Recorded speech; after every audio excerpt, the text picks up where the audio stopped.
Je suis Frédéric Saint-Paul, je suis le responsable administratif et commercial de l'Abbaye aux Dames, la cité musicale.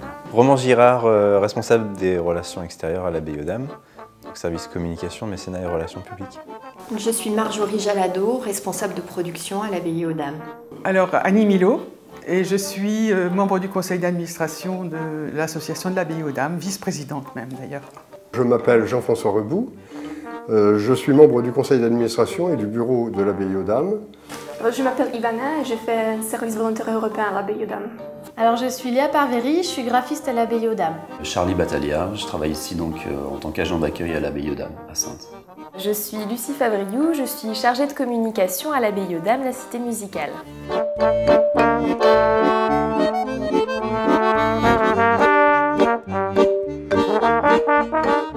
Déjà le centre historique. La Georgian House et de Gladstone's Land.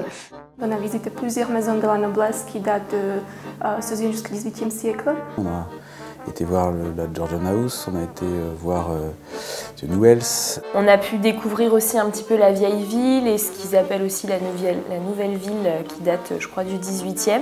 Quand je suis rentrée dans la Georgian House, j'ai l'impression de rentrer dans un roman de Jane Austen, donc c'est vraiment très intéressant sur ce plan-là. On a visité les cimetières d'Édimbourg qui sont charmants et puis une belle demeure, Newells Estate.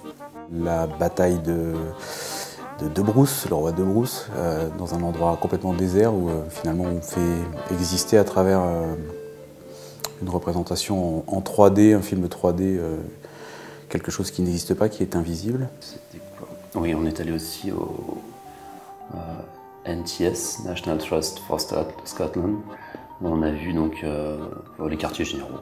Nous avons visité également le château de Newells, dans la campagne, et puis au bord d'Édimbourg, et sur le Charlotte Square, la Georgian House.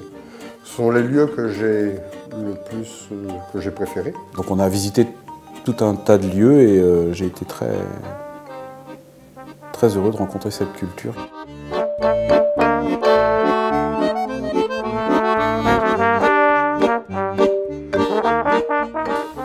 Alors moi, ce que j'ai vraiment apprécié, c'était au tout début, la rencontre avec Diana Morton. J'ai trouvé ça vraiment très convivial.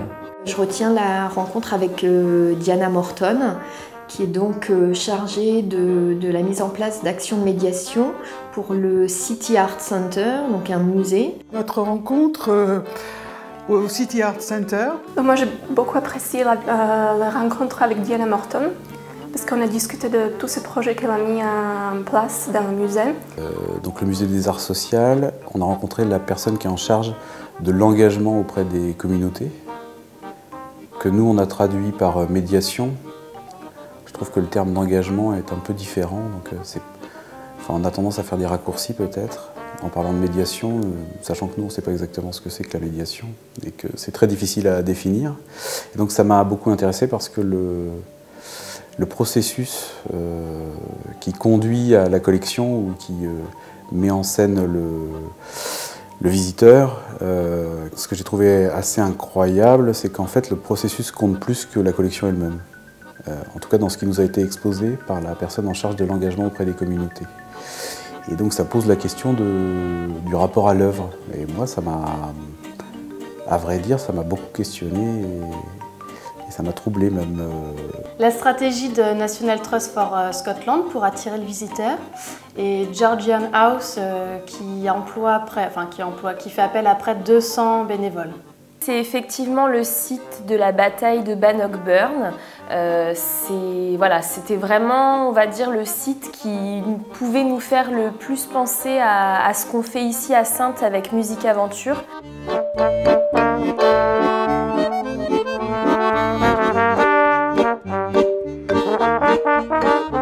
Moi, je travaille à la base sur le projet européen, donc pour moi, c'est vraiment cette envie de voyager plus, de faire plus de projets, de retrouver de nouveaux partenaires. Elle m'a donné envie de voyager encore beaucoup et surtout d'échanger justement avec ces gens qui organisent la culture au niveau européen. C'est la question de l'implication des bénévoles, parce qu'on a eu vraiment là-bas un aperçu d'une approche très différente de la question du bénévolat. Ça m'a redonné un peu plus de motivation en quelque sorte au bénévolat culturel. Ça nous a donné envie de réfléchir la politique de médiation peut-être un petit peu différemment. Et je pense que pour l'abbaye, ce qui pourrait être intéressant, c'est d'arriver à développer encore plus cette synergie bénévole-mécène. Parce que finalement, les bénévoles sont les premiers mécènes aussi en donnant de leur temps. Ça m'a donné envie de continuer, poursuivre l'expérience du visiteur, comme faisait justement National Trust for Scotland. Et notamment avec le carrousel, on va pouvoir y parvenir. Ce qui est étonnant, c'est le côté complètement décomplexé à l'anglo-saxonne par rapport à l'argent. Ça, c'est un truc que j'ai trouvé à la fois intéressant et qui nous ouvre les yeux sur le sujet, puisqu'on parle d'abord d'argent avant de parler de projet.